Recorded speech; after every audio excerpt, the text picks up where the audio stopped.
Narapidana yang jadi tokoh utama memulai aksinya dengan membuka panel kayu di dinding sel. Ia mengeluarkan cermin kecil yang sebelumnya ia sembunyikan, lalu memecahkannya dengan sendok dan mengambil potongan kaca yang panjang. Sisa pecahan kecil dibungkus dengan kertas, lalu dibuang ke dalam toilet. Tapi sebelum sempat menyiram, tiba-tiba ada pemeriksaan mendadak dari sipir. Agar tak ketahuan, narapidana itu buru-buru memasukkan potongan kaca ke dalam mulutnya. Ia hanya menyisihkan sedikit serpihan di toilet agar tampak seperti sampah biasa. Untungnya, dua sipir itu tidak curiga dan pergi begitu saja. Setelah mereka pergi, narapidana mengambil sikat gigi dan gulungan benang, lalu mengikatkannya pada cermin kecil tadi. Maka jadilah alat sederhana untuk mengintai. Untuk mengetes apakah alat itu berfungsi, mereka mengintip lewat lubang pintu menggunakan cermin. Dari pantulan yang dihasilkan, mereka bisa melihat pergerakan para sipir. Bahkan cermin itu bisa diputar ke kiri dan kanan untuk memantau sisi lain. Setelah uji coba singkat, mereka yakin alat itu akan sangat berguna dalam rencana pelarian. Para narapidana pun mulai membagi tugas. Satu orang bertugas sebagai pengintai, satu lagi mencopot kaki ranjang untuk digunakan membongkar lantai, dan yang lainnya membersihkan puing-puing serta mencabut papan kayu penutup lantai.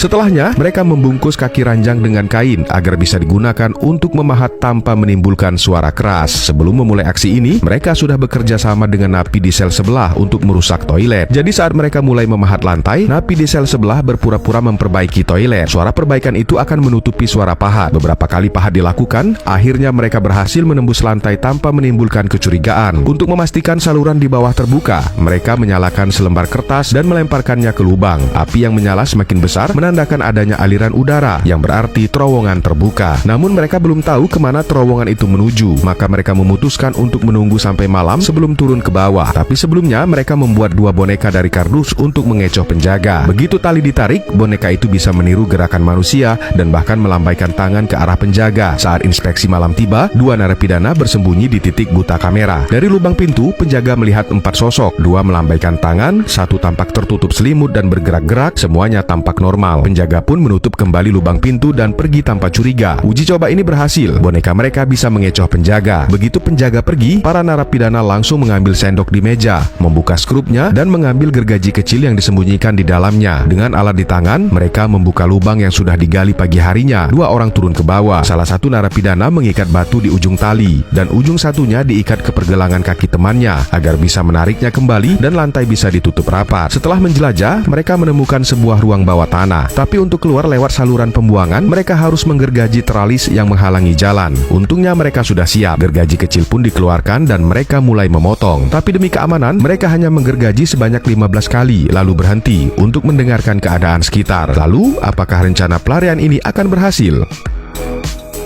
Setiap 20 kali gerakan gergaji besi, para tahanan harus berhenti sejenak dan mendengarkan keadaan sekitar dengan seksama. Sebab jika para penjaga sampai tahu, rencana pelarian mereka bisa gagal total, bahkan nyawa mereka bisa jadi taruhannya. Tapi pagar yang ingin mereka lewati terbuat dari logam, jadi tidak bisa digergaji sekaligus. Mereka harus bergantian menggergaji sedikit demi sedikit. Setelah bekerja sama selama setengah jam, akhirnya mereka berhasil memotong teralis besi itu. Tanpa buang waktu, mereka langsung masuk lewat jendela, menuju ruangan yang tampak seperti ruang bawah tanah. Mereka mencoba mencari jalan keluar, tapi tak satu pun ditemukan. Semua pintu keluar terkunci dengan gerbang besi. Tak punya pilihan lain, mereka akhirnya memasang kembali jeruji besi itu agar tidak ketahuan. Saat itulah mereka menemukan tumpukan ventilasi jendela bekas. Mereka berpikir potongan-potongan ini bisa digergaji untuk dijadikan kunci. Namun baru beberapa potong digergaji, terdengar suara langkah penjaga dari atas. Dua tahanan itu pun buru-buru bersembunyi. Ternyata itu dua penjaga yang turun diam-diam untuk merokok. Untungnya, kedua tahanan bisa memanfaatkan tumpukan barang di ruangan itu untuk menghindari pencarian para penjaga. Mereka kira para penjaga akan langsung pergi, tapi ternyata kembali lagi. Melihat hal itu, kedua tahanan kembali mengendap dengan cara yang sama, dan penjaga tak menyadari apapun. Setelah setengah jam, akhirnya ia berhasil memotong potongan besi yang dibutuhkan. Ia lalu membengkokkan besi itu menuju gerbang besi dan mencoba memasukkan kunci rakitannya ke lubang kunci. Dengan putaran yang cermat, pintu besi itu pun benar-benar berhasil terbuka. Mereka lalu menyalakan lampu minyak tanah yang sudah disiapkan untuk memasuki saluran pembuangan. Meski banyak ketidakpastian di depan, mereka harus terus melangkah demi kebebasan. Untungnya, saat sampai di pintu pertama, mereka mendapat kejutan menyenangkan. Semua kunci di sana bisa dibuka dengan kunci yang sama. Berkat kunci serbaguna itu, perjalanan mereka lancar, dan tak lama kemudian, mereka pun sampai di tujuan akhir. Mereka melanjutkan masuk ke dalam saluran pembuangan dengan penuh semangat. Namun saat tiba di ujung, mereka mendapati jalan keluar tertutup rapat oleh semen. Mereka mencoba membongkarnya, tapi semen itu terlalu kuat untuk dibongkar dengan alat seadanya. Namun di sisi kiri dan kanan, semennya lebih rapuh dan bisa dihancurkan. Mereka yakin jika diberi waktu beberapa hari lagi dan alat yang tepat, mereka pasti bisa keluar dari penjara ini. Saat itu, hari sudah mulai terang dan para penjaga akan segera datang memeriksa kamar. Sementara itu, dua tahanan yang sedang mencoba kabur belum juga kembali ke kamar mereka.